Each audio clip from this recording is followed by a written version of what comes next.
दोस्तों, इस कहानी में 3 मुख्य किरदार है। एक जवान लड़का, उसका बाप और उसकी सौतेली माँ। और जवान लड़के की जवानी अपने चरम के उस लेवल पर है कि वो अपने सौतेली माँ पर ही दौरे डालने लगता है।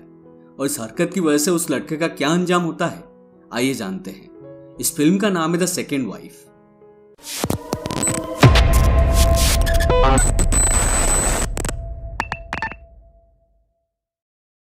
दोस्तों, कहानी शुरू होती है और हम बारात के एक काफिले को देखते हैं जो कि बड़ी ही धूमधाम से दुल्हन को अपने टाउन में ले जा रहे हैं। ये शादी फॉस्को नाम की एक आदमी ने एना नाम की एक सिंगल मदर से की है, क्योंकि दोनों ही लोगों के बेटर हाफ गुजर चुके हैं। एना के पास सैंटिना नाम की एक 5-6 साल की बेटी है जो कि एना के साथ ही अपने नए घर में जा रही है। फिर आगे हम देखते हैं कि फॉस्को ने शादी के खुशी में अपने टाउन वालों के लिए एक लंच पार्टी रखा है। और यहाँ हम वही दूसरी औरतों की फुसफुसाहट को भी देखते हैं, जिसमें टाउन की सभी औरतें एना को लेकर तरह तरह की बातें बना रही है कि एक बेटी होने के बावजूद भी एना कितनी खूबसूरत है, पता नहीं बेड में भी वो उतनी अच्छी होगी कि नहीं, वगैरह वगैरह। दूसरी तरफ हम देखते हैं कि कुछ औरतें एना को लेकर जितना जेलस फील कर रही होती है, वहां कुछ मर्द अपने ऊपर अफसोस कर रहे थे कि उनके पास एना जैसी खूबसूरत बीवी क्यों नहीं है। फॉस्को भी एना को एक ट्रॉफी की तरह मानता है और उसे इसमें बहुत सुकून मिल रहा है कि हर कोई उन्हीं की चर्चा कर रहा है। फिर आगे हम देखते हैं कि फॉस्को अपने बेटे लिवियो को फैमिली फोटो के लिए बुलाता है और लिवियो के हाव भाव से हमें पता चलता है कि वो अपने बाप की शादी से खुश नहीं है, क्योंकि एक रियलिटी है कि जब आप 16-17 साल के और आपका बाप एक खूबसूरत औरत से शादी करके उसे घर में ले आए तो अजीब तो लगेगा ही। और फोटोशूट के बाद सीन कट होता है और हम रात में देखते हैं कि फॉस्को एना से अपनी पहली रात में मिलन की तैयारी कर रहा होता है। मगर तभी फॉस्को का एक दोस्त उसके घर के बाहर से उसे आवाज लगाता है और वो उसे कुछ ऐसा कहता है कि फॉस्को को एना को छोड़कर वहां से जाना पड़ता है। अब कुछ देर बाद हमें पता चलता है कि फॉस्को असल में कुछ दोस्तों के साथ एक इल्लीगल काम करता है, जिसमें वो सब मिलकर इटली की पुराने जमाने की कब्रों को खोदकर उनमें से एंटिक्स को निकालते हैं और उन्हें बड़े दाम पर बड़े डीलर्स को बेच देते हैं। मगर आज इन सब लोगों की किस्मत थोड़ी खराब है, क्योंकि जब वो खुदाई कर रहे होते हैं तब वहां से गश्त लगा रही पुलिस की एक टीम इन सब की सुताई करने पहुंच जाती है और तब किसी तरह इन सबको अपना पिछवाड़ा बजाकर वहां से भागना पड़ता है। अब इस घटने के बाद फॉस्को पूरी रात घर नहीं जा पाता, मगर जब वो अर्ली मॉर्निंग अपने घर पहुंचता है तब वो सुहागरात मनाए बगैर रह नहीं पाता और वो शुरू हो जाता है। अब यहाँ फॉस्को की हरकत से हमें एक बात पता चलती है कि एना जितना ही शांत और सिंपल औरत है, फॉस्को उतना ही जाहिल किस्म का आदमी है, क्योंकि उसे लव और इमोशंस के बारे में कुछ भी नहीं पता। फिर अगले दिन हम लिवियो को देखते हैं जो कि बीच के किनारे अपने दोस्तों के साथ नहाने जाता है। फिर जब वो नहा रहा होता है तब पीछे से स्टेला नाम की एक लड़की लिवियो के स्कूटी में एक लव लेटर फंसाकर चली जाती है। स्टेला लिवियो को बहुत पसंद करती है, मगर एक पागल लड़की होने के कारण लिवियो उसे कोई रिश्ता रखना नहीं चाहता।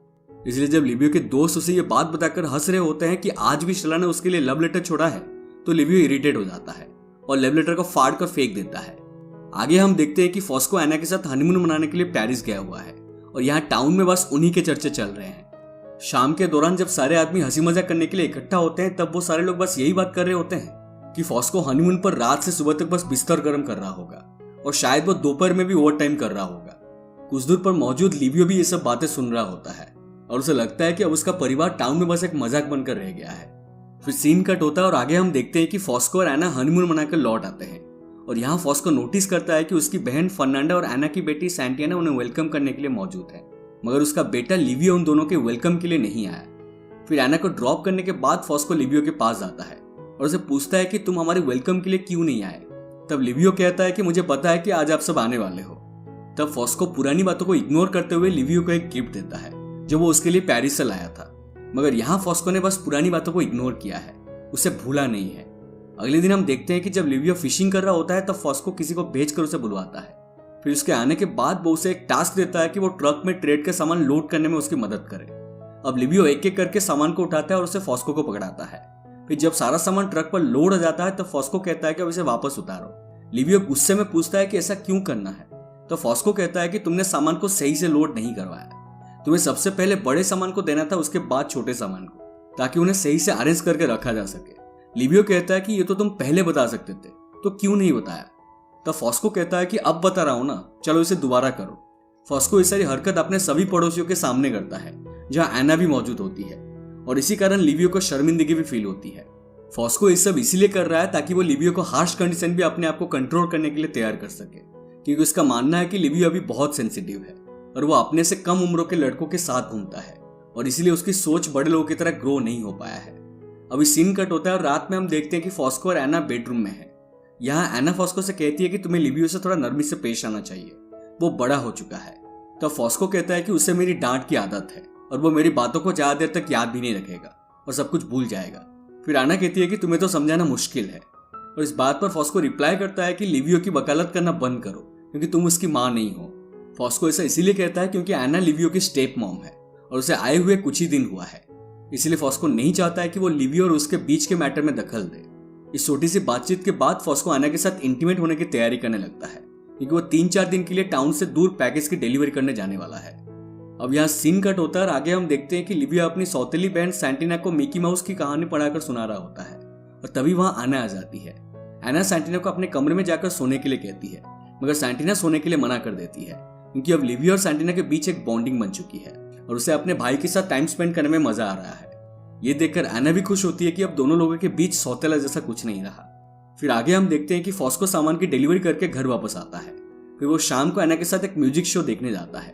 अब यहाँ फॉस्को तो म्यूजिक शो देखने में व्यस्त होता है, मगर वहां मौजूद सारे लड़के एना के संतरे को देखकर आंख सेक रहे होते हैं और जब तक फॉस्को को इस बात का पता लगता है तब तक सभी लड़कों ने अपनी आंखों से अपनी तमन्ना पूरे कर चुके होते हैं। इसके बाद अगले दिन हम लिविया और एना को एक साथ देखते हैं। दोनों भारी दोपहर में पेड़ के नीचे बैठकर रोमांस और लव के टॉपिक के ऊपर चर्चा कर रहे होते हैं कि तभी वहां फॉस्को आ जाता है और वो अपनी जाहिल बातों से लिविया और एना के कन्वर्सेशन को ब्रेक लगा देता है। फॉस्को को प्यार के नाम पर बस बिस्तर गर्म करना आता है और इसके अलावा उसके अंदर कोई फीलिंग्स नहीं है, इसलिए फॉस्को और लिवियो के बीच अक्सर नोकझोंक होती रहती है। अब यहाँ सीन कट होता है और रात में हम देखते हैं कि आज कब्र खोदने के दौरान फॉस्को और उसके दोस्तों को एक ऐसा एंटीक पीस मिलता है जो कि बहुत कीमती है क्योंकि उसके ऊपर सोने से नक्काशी की गई है और इसकी कीमत मिलियन से भी ऊपर हो सकती है। फॉस्को ये बात एना को बताता है और एना फर्नांडा को। फिर ये बात धीरे धीरे पूरे टाउन में आग की तरह फैल जाती है, जिसके बाद फॉस्को एना पर गुस्सा करते हुए पूछता है कि इतनी प्राइवेट बात लीक कैसे हुई। तब लिविया एना को बचाते हुए फॉस्को से कहता है कि इसमें बड़ी बात क्या है, टाउन के सभी लोगों को पहले से ही पता है कि आपको कोई कीमती चीज मिली है। अब यहाँ बात करते करते ये बात इतनी आगे बढ़ जाती है कि लिवियो ये कह देता है कि आपके कब्र खोदने वाले काम से बदबू आती है और तब इस बात पर दोनों के बीच कहासुनी हो जाती है और लिवियो खाने की टेबल को छोड़कर वहां से चला जाता है। फिर यहाँ सीन कट होता है और रात में हम देखते हैं कि एना प्यार से फॉस्को के पास एक बियर की बोतल लेकर जाती है और रोमांस करते हुए उसके मूड को लाइट करती है। फिर जब फॉस्को मूड में आ जाता है तब एना उसे कहती है कि इस बार लिवियो को अपने साथ डिलीवरी पर ले जाओ और एक बाप बनकर प्यार से उसे दुनियादारी सिखाओ। अब यहाँ फॉस्को एना की बात से एग्री तो करता है, मगर साथ ही वो ये भी कहता है कि ये सही टाइम नहीं है लिवियो को अपने साथ ले जाने का। फॉस्को ऐसा इसीलिए कहता है क्योंकि इस बार वो बेहद ही एंटीक चीज को स्मगल करने वाला है और इसमें पकड़े जाने का भी खतरा है, इसलिए वो लिवियो को साथ ले जाने का खतरा मोल नहीं ले सकता। फिर सीन कट होता है और आगे हम देखते हैं कि लिवियो अपने मस्तिष्क और दोस्तों के साथ बीच पर नहा रहा होता है और स्टेला चुपकर उन्हें देख रही होती है, मगर तभी एक लड़के की नजर स्टेला पर पड़ जाती है और तभी वो सब अपनी कच्छा उतारकर स्टेला को अपना अंग प्रदर्शन करने की कोशिश करते हैं, मगर स्टेला वहां से भाग जाती है। इसके बाद हम देखते हैं कि इस बार फॉस्को की गैर मौजूदगी में एना और लिवियो के बीच काफी अच्छी बातचीत होने लगती है और वो दोनों एक फ्रेंड की तरह एक दूसरे के साथ ज्यादा टाइम स्पेंड करने लगते हैं। मगर तभी कुछ दिनों बाद खबर आती है कि एंटीक स्मगलिंग के दौरान पुलिस ने फॉस्को को पकड़ लिया है। अब रूटीन बेस पर एना फॉस्को से मिलने के लिए जाने लगती है और वो उसे छुड़ाने के लिए बड़े बड़े पॉलिटिशियन से कनेक्शंस ढूंढने की कोशिश भी करती है, मगर कुछ हासिल नहीं होता।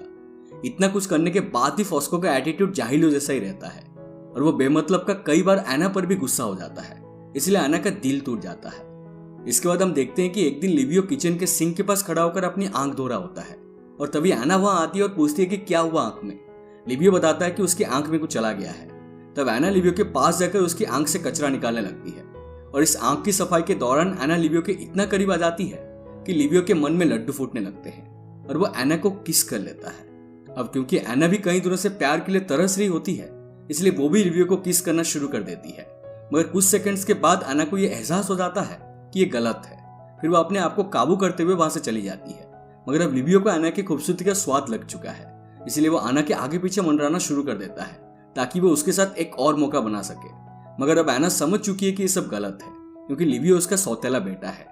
फिर आगे हम देखते हैं कि जब लिवियो एना से ज्यादा जबरदस्ती करने की कोशिश करता है, एना उसे मारने और फॉस्को को इस बारे में बताने की धमकी भी देती है, मगर लिवियो पर इसका कोई असर नहीं होता और वो बार बार ट्राई करता रहता है। अब कुछ दिन तक कोशिश करने के बाद लिवियो देखता है कि एना को पाने का उसके सारे दांव पेच फेल हो रहे हैं। तब लिवियो अपना इमोशनल अत्याचार वाला गेम खेलता है। अब एक रात लिवियो शराब पीकर और साथ में कुछ चोट खाकर घर में आता है। एना उसे इस हाल में देखकर उसे संभालने की कोशिश करती है, मगर लिवियो उसे साइड में करके अपने कमरे में ले जाता है। अब लिवियो को गुस्से में इस तरह सुलगता हुआ देखकर एना उसके पास आती है और उसे शांत करने के लिए वो उसका साथ देते हुए अपनी सारी बंदिशों को तोड़ देती है।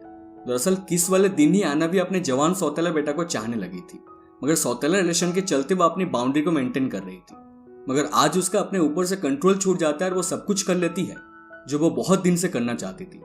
अब आगे हम देखते हैं कि एना और लिविया अब डेली इंटीमेट होते हैं और इस तरह वो कई दिन बिता देते हैं। मगर एक दिन जब वो एक दूसरे को किचन में किस कर रहे होते हैं तब उन्हें अपने स्टोर रूम में से एक आवाज आती है। तब लिवियो रूम का दरवाजा खोलता है और देखता है कि उसमें स्टेला छुपी हुई है। उसे देखते ही लिवियो की फट जाती है और वो सोचता है कि उसने एना और उसके बीच चल रही रंगारंग कार्यक्रम देख तो नहीं लिया। फिर स्टेला के जाने के बाद लिवियो स्टोर रूम के अंदर जाता है और की होल के छेद से देखने पर पता चलता है कि सामने का हिस्सा बिल्कुल क्लियर दिख रहा है। ये सब जानने के बाद लिवियो को लगता है कि मोस्ट प्रोबेबली स्टेला ने सब कुछ देख लिया है और वो सब ये बात एना को भी बताता है। लिवियो साथ में ये भी कहता है कि स्टेला एक पागल लड़की है, अगर वो किसी को हमारे रिलेशन के बारे में बताएगी भी तो कोई उसके ऊपर विश्वास नहीं करेगा। मगर कुछ दिन बाद उनकी एक गलतफहमी दूर हो जाती है क्योंकि खबर मिलती है कि फॉस्को जेल से छूटकर घर आने वाला है। आना जानती है कि स्टेला की बात पर शायद कोई विश्वास करे या ना करे, मगर स्टेला ने अगर फॉस्को की ये बात बता दी कि वो जरूर इसके बात पर विश्वास करेगा। अब ये सब जानने के बाद एना बहुत घबरा जाती है और मदद के लिए वो फर्नांडा को बुलाती है। अब जब स्टेफ अफेयर वाली सारी बात फर्नांडा को मालूम पड़ती है तो वो एना पर बहुत गुस्सा करती है और साथ ही वो एना को यह भी समझाती है कि किसी भी तरह फॉस्को की ये सब बात पता नहीं चलनी चाहिए। फर्नांडा ये सब एना को बचाने के लिए नहीं कर रही है, वो ये सब इसीलिए कर रही है क्योंकि बहन होने के नाते वो नहीं चाहते कि फॉस्को के दिल को चोट लगे। अब आगे हम देखते हैं कि जिस दिन फॉस्को जेल से छूटकर घर आता है उस दिन मोहल्ले में एक वेलकम पार्टी रखा जाता है जहां एना, लिविया और फर्नांडा के चेहरे के रंग उतरा हुआ है क्योंकि वो डरे हुए हैं। मगर फॉस्को पीकर पूरा टुल है और उसका ध्यान किसी पर नहीं जाता। अब ढेर सारी शराब पीने के बाद फॉस्को बीच के किनारे अपनी टांकी खाली करने जाता है जहां स्टेला उसका इंतजार कर रही होती है और वो फॉस्को को सब कुछ बता देती है। फिर यहाँ सीन कट होता है और आगे हम देखते हैं कि फॉस्को, लिविया और एना घर पर होते हैं और फॉस्को बहुत नॉर्मल होकर बात कर रहा होता है। फिर फॉस्को एना को ठंडा पानी लाने के लिए नीचे भेज देता है ताकि वो लिवियो से अकेले में बात कर सके। फॉस्को इशारों इशारों में लिवियो को बताता है कि उसे सब कुछ मालूम पड़ चुका है, मगर वो इस छोटी सी जिंदगी को अफसोस करके खत्म करना नहीं चाहता, इसलिए वो फॉरगेट और फॉरगिव वाली रूल को अपना कर चलता है और आगे भी चलता रहेगा। इस बात से लिवियो समझ जाता है कि उसे एना और अपने रिलेशन के पिटारे को ताला लगाकर दरिया में फेंकना होगा और ऐसा प्रिटेंड करना होगा कि ये सब कभी हुआ ही नहीं था, जिससे परिवार की इमेज और परिवार दोनों बचे रहेंगे। अब ऐसे ही कुछ साल बीत जाते हैं और आगे हम देखते हैं कि लिवियो की शादी एंटोनेला नाम की एक खूबसूरत लड़की से हो रही है। मगर यहाँ लिवियो, फॉस्को और एना की नजर एक दूसरे से बार बार टकरा रही है, जिससे ये पता चल रहा है कि यह परिवार आज भी अपने पास्ट को भूला नहीं है। फिर सब मिलकर एक फैमिली फोटो लेते हैं और इसी के साथ ये मूवी यहीं पर खत्म हो जाती है। दोस्तों, इस मूवी में हमने 3 कैरेक्टर्स को देखा जो कि एक ही परिवार का हिस्सा है मगर एक दूसरे से कंप्लीटली डिफरेंट है।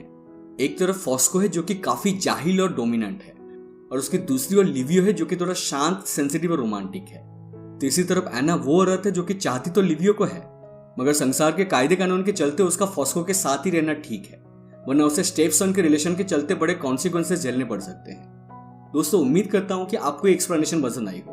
अगर पसंद आए तो प्लीज हमारे वीडियो को लाइक करें, शेयर करें और हमारे चैनल को सब्सक्राइब करके हमें सपोर्ट कीजिए और साइड वाला बेल आइकन को भी दबा दीजिए क्योंकि हम ऐसे ही इंटरेस्टिंग एक्सप्लेनेशंस लाते रहते हैं। मिलते हैं अगले वीडियो में, तब तक stay safe and take care.